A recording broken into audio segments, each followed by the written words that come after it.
thank you all. Welcome back.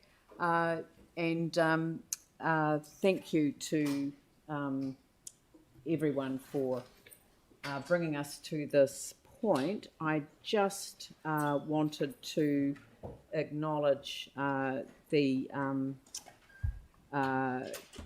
Christchurch NZ and say thank you to you for coming down and making some very valuable points to us, and noting that you had to make care arrangements for a sick child, alternative care arrangements at short notice, the trials and tribulations of a working mum. So I'd just like to thank you personally very much for making that effort, having seen the live stream of the meeting this morning. So another good thing about live streaming meetings.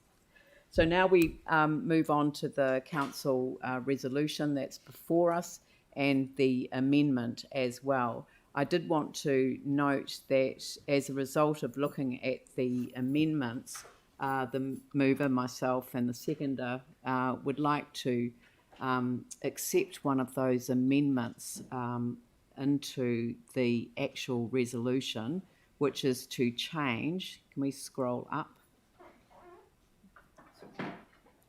Oh, sorry, I just wanted to change one word I wanted to change an item, scroll up.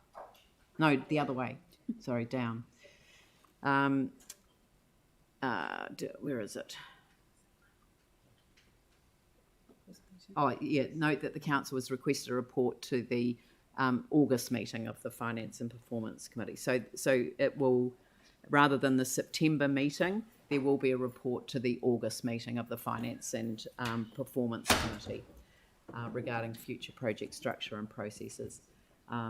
So that's been moved and seconded, the motion and the amendment has been moved and seconded.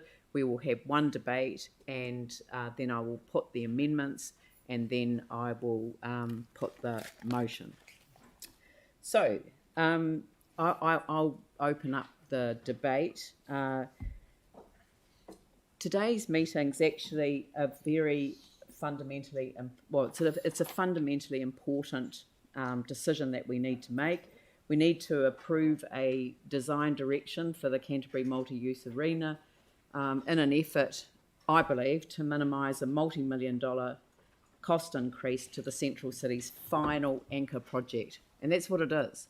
This dates back to 2013 when two parties, the Crown and the Council, sat together and negotiated a cost-sharing agreement. Arising from that cost-sharing agreement came a series of obligations. And one of those is to build this arena. I think when it was originally designed, it was designed as a stadium. And we said that we didn't want a stadium for our city. We wanted more than that. We needed a multi-use arena, something that we could sort of take to the future in a way that a stadium might otherwise limit us.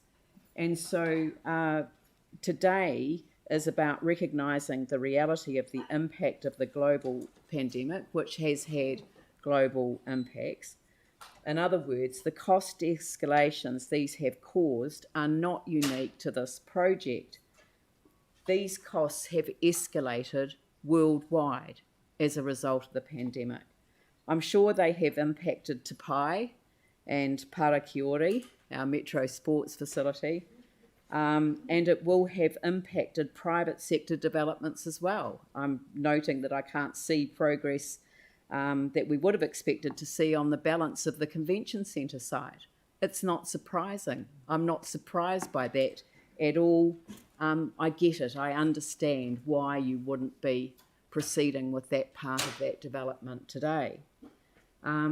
We had the same choices that all of those have made: look for more funding, or make a change to the scale that keeps it within budget, or put it on hold.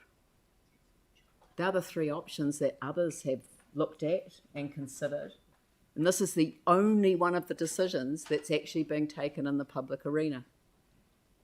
So none of the others that are involved in any sort of decision making, central government and more broadly in the private sector, these are choices that boards sit down and make after having considered all of the elements that one has to take into account. And it's the fact that our processes are transparent and accountable that brings a high level of public scrutiny. And I welcome that. It's a good thing. But I think people need to understand that these are decisions that are being taken all around the country and all around the world because of the reality of what we face. There are always trade-offs when we face a decision like this, but for me personally, and I will speak personally on this, this is a better option for the future of our city. I love the fact that it's more intimate, if 25,000 can look intimate. I love the fact that it has a smaller footprint for that reason. And the experience of the people who will go there will be much better. I invited my colleagues to look at the O2 Arena, which I saw in London. It is massive. I thought it must be way more than 25,000 seats because of what I had by way of impression of scale. It's 20,000, the capacity of the O2 Arena.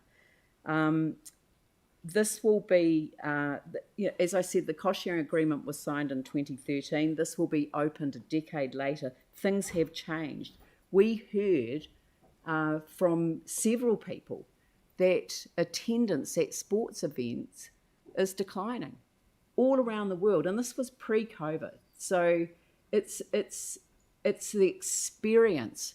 What is going to attract people away from the comfort of their own home, where they can have events live streamed up close and personal, and we see the development of esports as well, and what that might mean for the future. So we have really listened to what is a better visitor experience, and I do agree with my colleague that raises challenges in terms of what is the analysis that goes, the costs that go into bidding for some of these things. But I would rather have a great venue with lots of features that will attract people, not only to our city, but to those that live here, an incredible asset for the future. So I will hand it over for anyone else. Sam. Thanks, Leanne, and it does make it difficult to disagree with you with a few of those points. I guess I just wanted to signal to the council the amendments that James Goff and I have put forward, which I hope will be supported. And we do that, in the sense that I still have genuine concerns about the capacity of the stadium. I think we have a once-in-a-lifetime opportunity to get this right. This is a 100-year asset in our city, so even if there is a blowout, and we're kidding ourselves if we think that there wouldn't have been a blowout on the original anyway. I think we need to be really realistic about this and get it right and do it once. I think, a couple of the amendments, and it'll be useful in time to scroll through so that the public on the live stream can see them, are really about approaching our neighbouring councils and the Crown for money. This is no different in a sense to potentially the museum, where the other neighbouring councils get the benefit from it, but time and time again, the ratepayers of Christchurch pick up the tab. The other point to note is around the Crown contribution, and this was the 220 was an election issue in 2017. I jumped onto an online calculator and typed in the CPI, so not the construction price index, just the CPI, and there's an $18 million movement in that 220 since we began in 2017. So I think it's entirely appropriate that we go back using the leverage we have between now and March to get more funds from the government to sort this out. If we put it in context, we blew the town hall out by $40 million, and we can make amendments to that as we can. Once this is in the ground, it's in the ground and we have to live with it. Our population's growing substantially, and I actually hope it continues to increase. I think that's really good for the South Island and for Christchurch. We need to forward plan like we talk about in other areas of the council. It would be an incredibly wasted opportunity if we weren't bold as a council prepared to take on additional risk, use some leverage over our neighbouring councils and the Crown, and get to a sensible solution. I quite like the approach that the staff have come up with in conjunction with our stakeholders around the RT1 design, and our proposal simply scales that up by 5,000. I think it's a really pragmatic solution, and there will be risk associated with it, but we do live in the real world. I really hope that people look to support this. It's a once-in-a-lifetime opportunity, and I think for a council that does talk quite often about being bold, we should do so today. Sarah? Thanks so much, and thanks to everyone who's put in so much work over the last sort of 6 weeks or so to bring this to us. I'm not generally a huge stadium fan, but if we're going to build one, and we are, then it does need to be fit for purpose. And I think it's not simply a case at this stage of scaling it up by an extra 5,000 for what is perceived to be a necessity with a growing population. That actually equates to simply scaling it up by $88 million, not just 5,000 seats, as we've heard today. Not against approaching others for funding, that's for sure, but I don't think that doing it ahead of or having a resolution that Kay has a cut-off date is going to be a useful one, and I'd be happier if that cut-off date was removed by the movers there. I'm really comfortable with the staff recommendation, even without the amendments, and the advice that we've had, the very, very clear advice of experts in stadium design and operation, of economic potential and affordability. There's a really clear case here of perception versus reality, and the reality is that as population has been increasing, the actually sports crowds have been decreasing, and we do need to build a multi-use arena that is fit for a future, not fit for the past. So I'm really happy today to go with the staff recommendation to build a fit-for-purpose stadium, but not a gold-plated one that will have an amazing atmosphere, one that will have an amazing visitor experience, and one that will make people want to come back again and again. Really pleased to see here that for the first time we have a really clear identification of some of the environmental costs of the stadium, and in 6 here it does talk about the fact that simply building the stadium, such a large facility, will increase the carbon footprint of our city, but that through design, through the design process, through the materials, through the construction and the ongoing operation of the stadium, we have asked Kortui to make sure that the carbon is measured and actively reduced through that process. So I'm really pleased to see that that is there, and really hoping to see that as things progress. Thank you. Thank you. Catherine? I just want to thank everyone involved for this project's been a long time coming. I just wanted to mention with the amendment, and I completely agree with it, and I will be voting for the amendment. When we think about RT1 being scaled up by a seating of 5,000, it's been mentioned by a member that it's scaled up by 88 million. I know we can't discuss much of the budget because most of it was done in PX, but I don't believe that is a correct figure. And even if it was believed to be $88 million, we do have to consider the fact that this is an asset, as mentioned by Councillor McDonald, of 100 years. And in terms of that context, I think we do have to be bold enough to be able to make that decision and actually say that it is a need for the facility. So I will be voting for the amendment.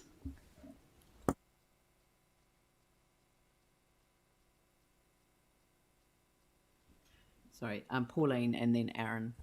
Yeah, look, I'd just like to support actually everything that you've said, Leanne. I think you put it really succinctly, so I won't speak for too long. I think that the option that we've been given to allow staff to continue with this work at a reduced scope, 25,000 seats rings true to me. I think it's great. Possibly could get up to 27.5 plus the 5. That's fantastic for Christchurch. I think it's really good. And the key thing for me here is not to delay. Anything we do, like including this amendment, will equal delay. And I think it's imperative we hear from Christchurch, whether you believe or not that we need an arena, we're getting one. We've agreed to do it, let's do it. So I'm going to support the staff recommendation, and I'm sorry I can't support the amendment today. Aaron. I will support the amendment. I think it's the prudent thing to do. Like the Mayor said, there's a lot of the cost changes have come due to COVID. The government has a fund for COVID costs to New Zealand. This stadium is an asset to New Zealand, not just the Canterbury region. And I believe our fellow councils have an obligation to be part of this.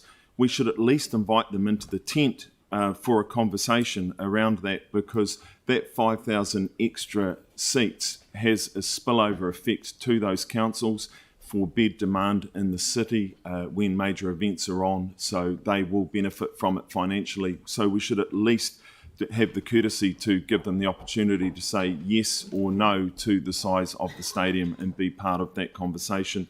And also for the government, which no doubt is looking for opportunities to put some of that loaned money into things that will create productivity throughout the country, rather than a lot of it being dead money. It would be good to put it into some stuff that has a longer term economic benefit to this region and to our entire country. So that's why I think we should explore it and explore ways to get that funding.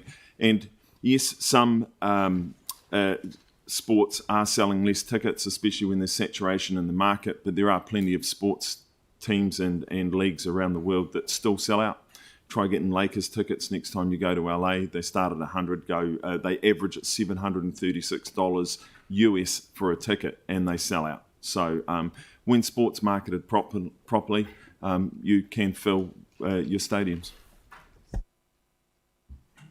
Okay, Anne and then Andrew. Just to quote from the report, I think it's critical that our contractors be given design directions and instruction to move. We need to give them the green light to go for this. It's critical that they have certainty, and we need to get on with it. I think many of the issues that we've talked about today have been canvassed over many months, and thank you to staff and everybody involved for their patience. And many of the issues we've gone over many times. I think Gilbert from Kōtui talked about the sweet spot, and I think that's important to really emphasise that what we're seeing here in this recommendation from staff is something that provides economic benefit. It is the visitor experience will be over and above what other places will offer, and the capacity is realistic. I think that we do have population growth, but we've heard that numbers are declining, and as people are not coming to events, they're going to be sitting at home in the comfort of their home. So I think that I'm comfortable with that we don't have to think about designing for growth. And I think if we think about 5,000 extra seats and a cost of 88 million, something like that, I'm not sure if that's fiscally responsible. So I'm very much supportive of the staff recommendation, and I won't be supporting the amendments. We've got Andrew, Jake and James. Thank you. This is an interesting debate. The amendments that have been put forward by Sam and James advocate $88.8 million worth of unbudgeted extra spend. And it's interesting that this amendment's been put forward by and supported by the very same councillors who have previously advocated restraint and previously proposed a 0% rates increase. It's totally incompatible. Boldness, yes. Risk, yes. $88.8 million worth of it. And as inconvenient as it might be, I do believe the figures in the papers, not least because we've had the opportunity to question them further today. And of course, the risk of significant delay, which has also been noted. So I'm not willing to take the risk of creating a significant funding gap, nor am I willing to underwrite the unbudgeted cost. I think that would be poor fiscal responsibility and really poor governance. And I'm also not willing to do anything that causes delay, because to do so would be totally disingenuous to those that have already made investments. Since the blueprint was issued, since the cost share agreement was signed, significant investment decisions have been made based on the expectation that this facility would go ahead, and in fact, that it would happen much earlier than it is doing now. It surprises me again that those who would normally support a good outcome for the business community are now proposing these amendments that carry a significant and real risk of delay. I've got no problem with talking to neighbours and the regional council about an additional funding contribution, but I'm not comfortable doing that in the context of an $88 million additional spend. I see no reason why those conversations can't happen anyway, and I assume that that's what Amendment 8 intends. Amendment 9 would take money away from roading and water, areas that we gave significant priority to in the LTP that we only signed off a month ago. I'm just not willing to take money off those for 5,000 seats in a stadium, which will be used maybe once a year, that we've heard repeatedly this morning, and in fact as we've gone into the afternoon, are not necessary. So I support the recommendation in front of us. There's no justifiable reason to spend $88 million on 5,000 seats that'll be required on just a small number of occasions, maybe just once a year. The staff recommendation is what's right for Christchurch, but what's more right for Christchurch is to confidently make this decision to approve something which is able to be implemented without the risk of delay, and more to the point, do that confidently and get on with it. Jake? I won't be supporting the uncertainty and the cost that these amendments will almost certainly mean. Businesses in my ward actually deserve certainty after how long this has taken. And regardless of where you fall today on the issue of the stadium, I think now that it is going to be built, we have a responsibility to govern that project well, and that's what getting on with it and doing it and voting for the staff recommendation here allows us to do. I also think the people of Christchurch deserve better than councillors who think they understand the economics of stadiums but are really just chasing something resembling a large white elephant. And let's be clear, what these councillors want to do, and they even specify it right there in number 9, is to spend an additional $88 million, which will come no doubt from libraries, from pools and from roads. And cycleways. Yeah. Where I will support Councillor McDonald and Councillor Goff, though, is in talking to neighbouring councils and the regional council. The regional council have the absolute power and ability to help to enable, I should say, Waimak and Selwyn to contribute to this regional facility, and they should be doing that, because at the moment those councils are getting a free ride from our ratepayer, which I don't think is good enough. James? Thanks. Look, the business case states 30,000 seats. So what the amendment proposes is 30,000 seats, not down speaking to 25,000. So I think the argument's a bit backwards when it says about not shortchanging businesses. Any person that's put their money where their mouth is and invested in the city was reading a business case for 30,000 seats. So the amendment is exactly for that.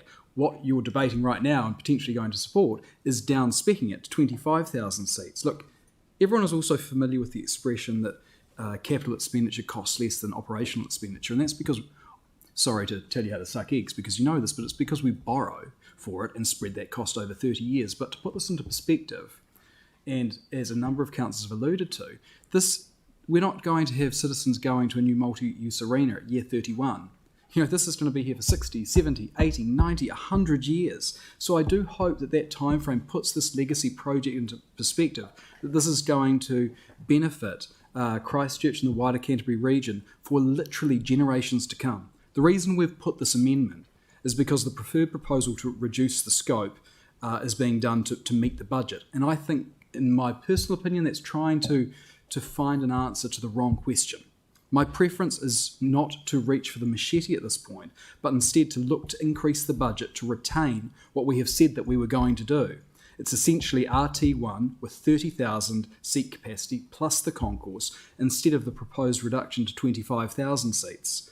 I think that at this critical juncture, this provides a unique and golden opportunity to secure that additional funding commitment that we should have done, be it operational or capital. We have a regional council with a Canterbury-wide rater base that has got enormous debt headroom, and they're on the hunt for assets. 2 LTPs ago, we had Sam Broughton submitting to us, saying that they understood the enormous benefit that this facility would bring to the region, and they were more than happy to talk about funding. We have a government that has an unspent COVID response fund, $190 million that was spent on the America's Cup, which now isn't going ahead. My point is we have opportunities and leverage galore, and now is the time to take it, not to shortchange future generations and instead fund and build this properly today.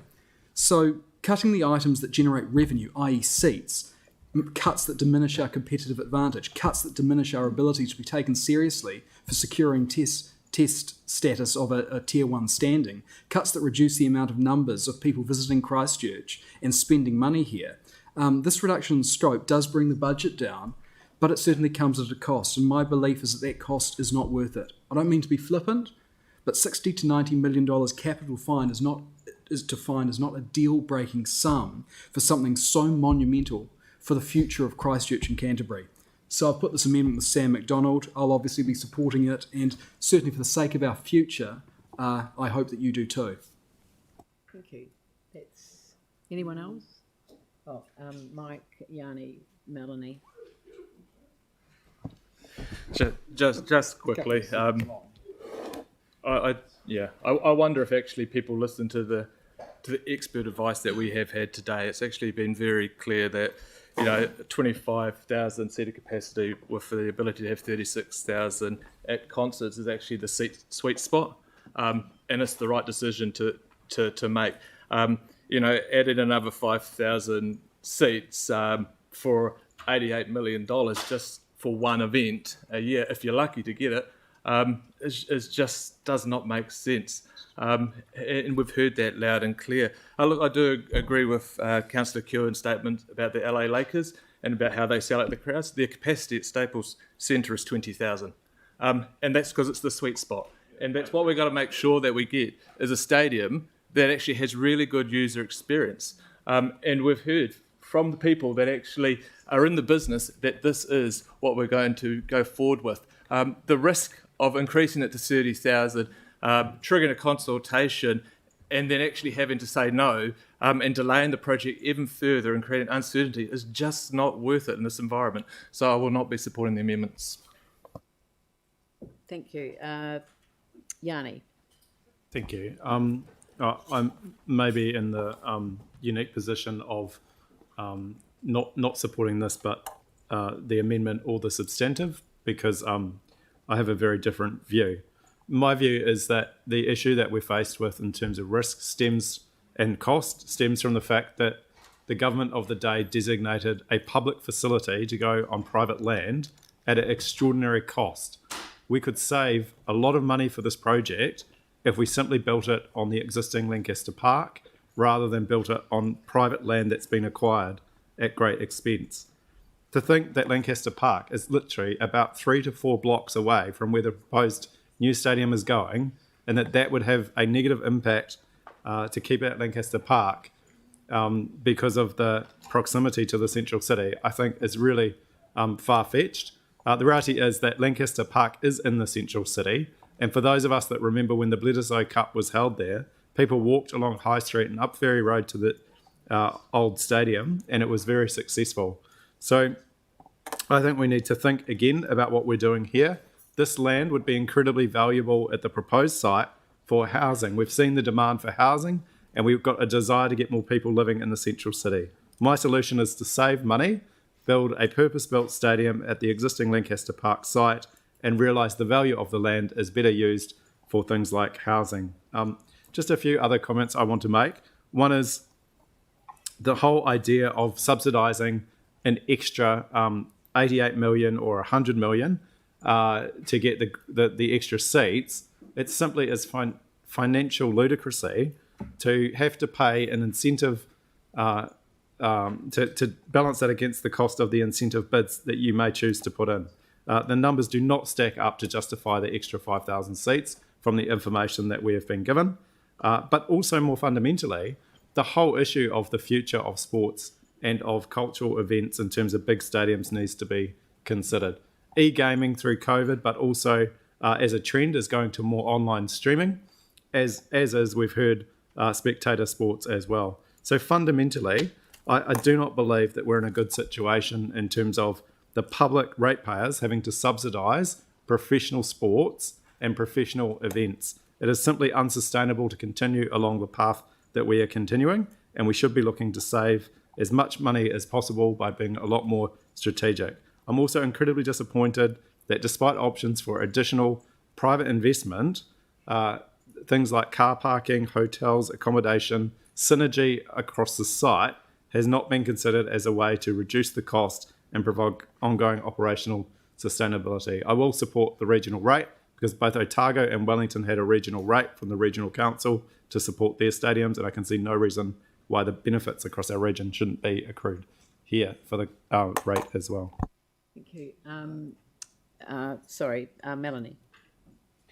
Look, I'm not going to say anything that hasn't been said already, but I may as well repeat things like everyone else. So this design alternative that we're considering today is because there was a cost blowout of 131 million on the original base case, which some councillors are proposing we go back to today. The current design that we're looking at in the recommendation from staff, we've been told will provide a better user experience, better turf, and continue with the sustainability elements that we already have. It makes complete sense. The key stakeholders expressed that the level 1 concourse is more important than a greater seating capacity. It will have a good seat size, will have leg space, you'll be able to see things on the field. It will also have a greater commercial outcome to make sure we have the concourse there. We also were told that there were diminishing returns the larger the arena gets, so it makes sense to not build it too big. Look, at making sure the city, the ratepayers of Christchurch are not put at a serious financial risk is incredibly important. And I'm amazed that the so-called Frugal Five would even knowingly contemplate creating an $88 million hole in council's budget. It clearly shows an actual lack of financial acuity, and I fully support the staff recommendation. Thank you. Are there any other speakers? Phil. Right. No, Bring it back to reality. No. People have been waiting 11 years for this multi-use arena, and we are the second largest city in New Zealand, and we will end up with the 4th largest stadium. Let's build it once and build it right. We have one shot at this. Some businesses, as I think Andrew said, have set up in anticipation that a large stadium is coming. Christchurch is only going to get bigger, and we will use it. I have been told that to get an All Black game, we have to pay more money because we haven't got as many seats. Now, if we follow this approach, we will be beaten by the punch by Dunedin every time because they have 30,000 seats, whatever. They'll just keep upping their number and we'll dip out all along. So they'll trump us out every time. Canterbury is a rugby mad province which has had numerous national titles and produced more than its fair share of All Blacks. We need to take the bull by the horns and be bold and build a right-sized stadium. We can prioritise money from some other projects, which I'm sure are not as important as this one is, because this is going to last 100 years and we can spread cost out. We'll find money. We found $40 million to prop up the town hall when it got into a bit of strife. And that's just about me. But it's not all about rugby. We will be able to get more people to our concerts than Dunedin because we are a larger city in the middle of the South Island. We've got trucks can come here and go to our stadium for concerts. It's $700,000 at least to get the equipment down to Dunedin for a starter.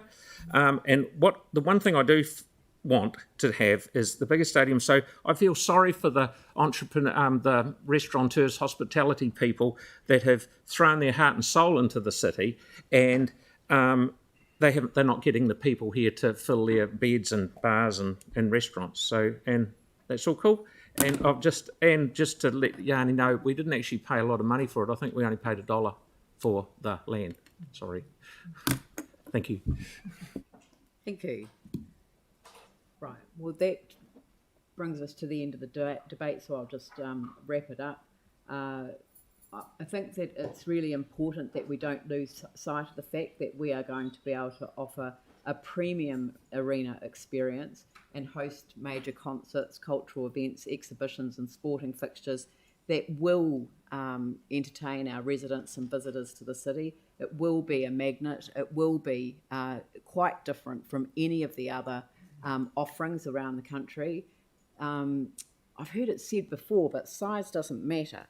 I have to say that the phrase that rings in my ears and Mike reminded me of it, look for your sweet spot, is what we were told over and over again.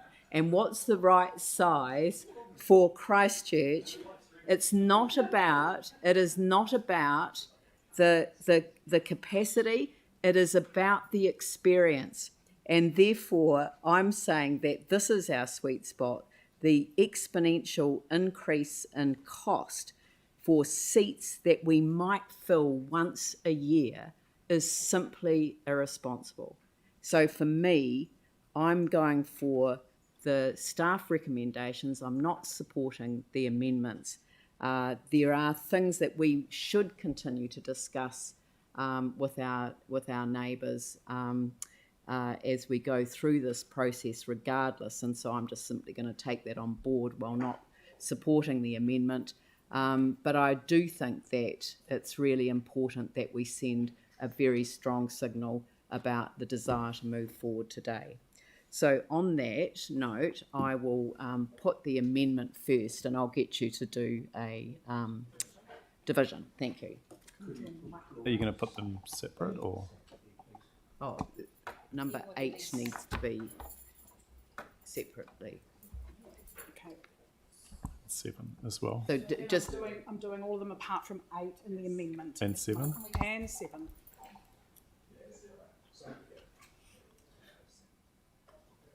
Leanne, do you want all apart from 7 and 8? Well, Yep. and 6. Oh, it's not the amendment. Oh, Yanni. Well, it's hard when you've got amendments mixed in with the main. So sorry, there isn't an amendment in 6. There is no amendment in 6. sorry, there's red wording, but whatever. Sorry? Same as the substantive. Yeah, but it's been changed to blue. 6 separate at the appropriate point. Yes. In the substantial. Yeah. Okay. We're ready? So just to clarify, you're putting So I'm going.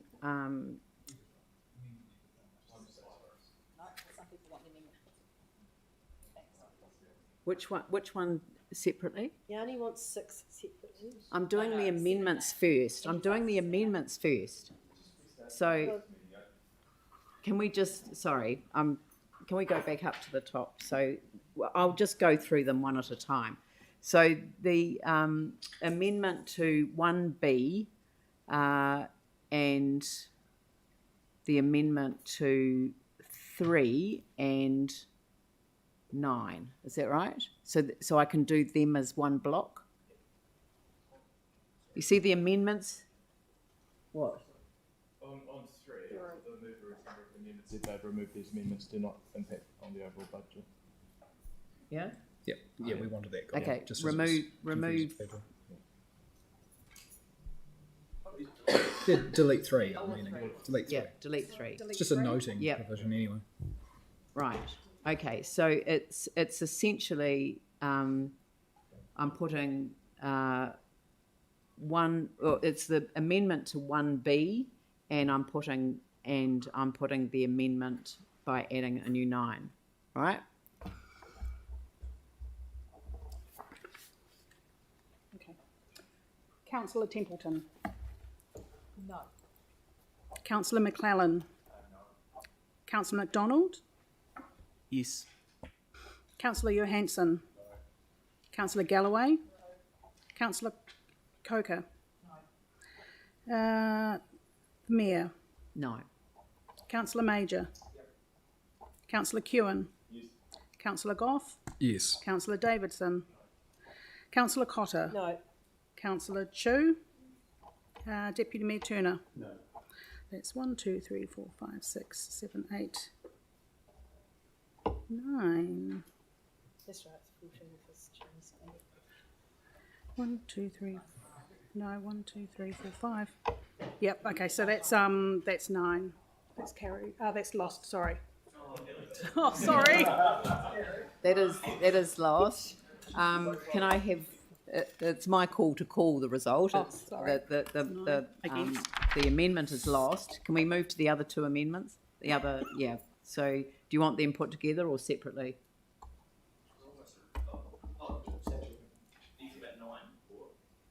No, 7 and 8. Oh, okay. Right. Okay. So can you just call number 7? Okay. Councillor Galloway. Councillor Johansson. Deputy Mayor Turner. Councillor McClellan. Councillor Major. Councillor Goff. Yes. Councillor MacDonald. Yes. Councillor Kewen. Councillor Cotter. No. Councillor Davidson. Councillor Chu. Councillor Coker. Councillor Templeton. Why would anyone say no to this? The Mayor. It's No. going to the Crown for more money. It's just bizarre. 1, 2, 3, 4, 5, 6. That's 7 no's, and 1, 2, 3, 4, 5. That's even. That's 7 all. 7 all, so that doesn't proceed. Next one. Why would we get funding contribution? Yeah, we'll just keep funding it from the rate. Excuse me, can we just have the vote? That's the most illogical thing I've ever seen. So I'm doing 8 now. Request the Mayor to work with regional and neighbouring. The Mayor. No. Deputy Mayor Turner. Councillor Chu. Councillor Coker. Councillor Cotter. No. Councillor Davidson. Councillor Galloway. Councillor Goff. Yes. Councillor Johansson. Councillor Kewen. A responsible yes. Councillor MacDonald. Yeah, definitely. Councillor Major. Absolutely, yes. Councillor McClellan. Also a responsible yes. Councillor Templeton. I'm not in favour of the way it's worded, so no. Okay, 1, 2, 3, 4, 5, 6, 7, 8, 9. That's 9-4. That's carried. And the remaining motion, now Yanni, you wanted to have your vote against number, no, well, right, okay, no. Let's go back up to the top and just work through this to see what we can group. So I'll put the substantive motion number 1. That's not the substantive on the screen. That's not the substantive on the screen. Can you turn the microphone off for a moment, please?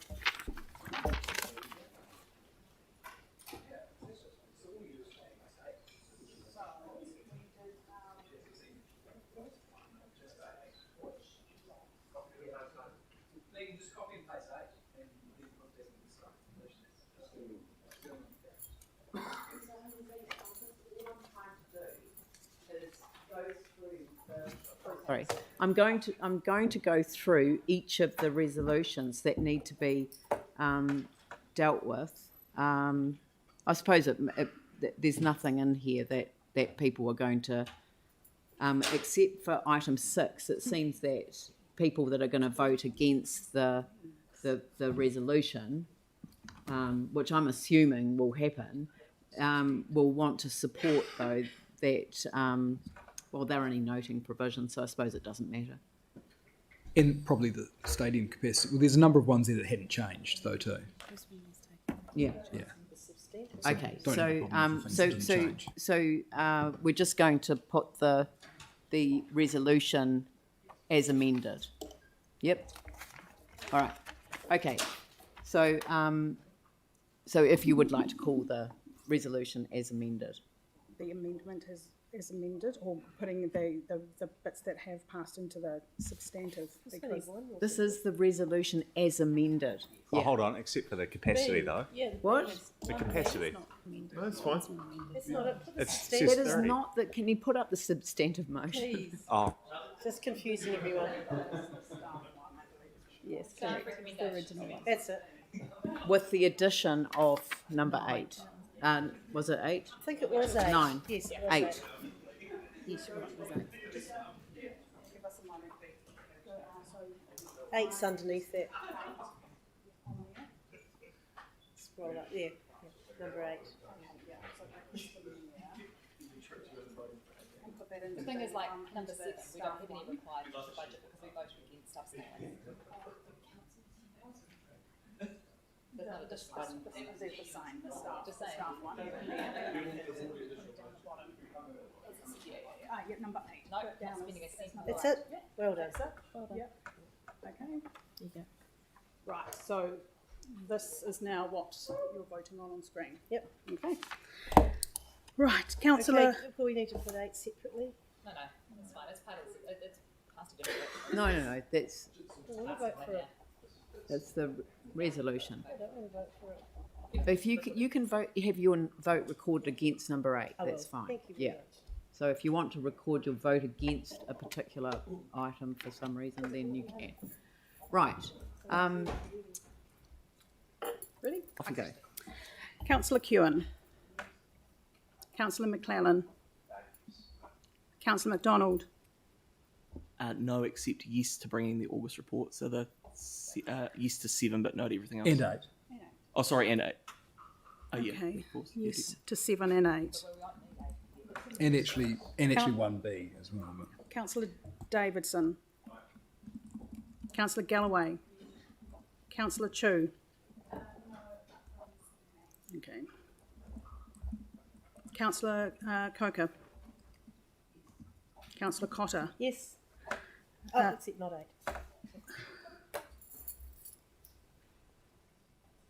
8. The Mayor. Yes.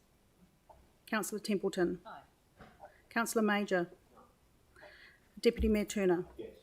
Councillor Johansson. Sorry, yes to 8? 7 and 8. 7 and 8, thank you. And Councillor Goff. no, but yes to 1B, yes to 7, and yes to 8. Okay. That's 9-4. That's 9-4. Yep, that's carried. Okay, thank you very much.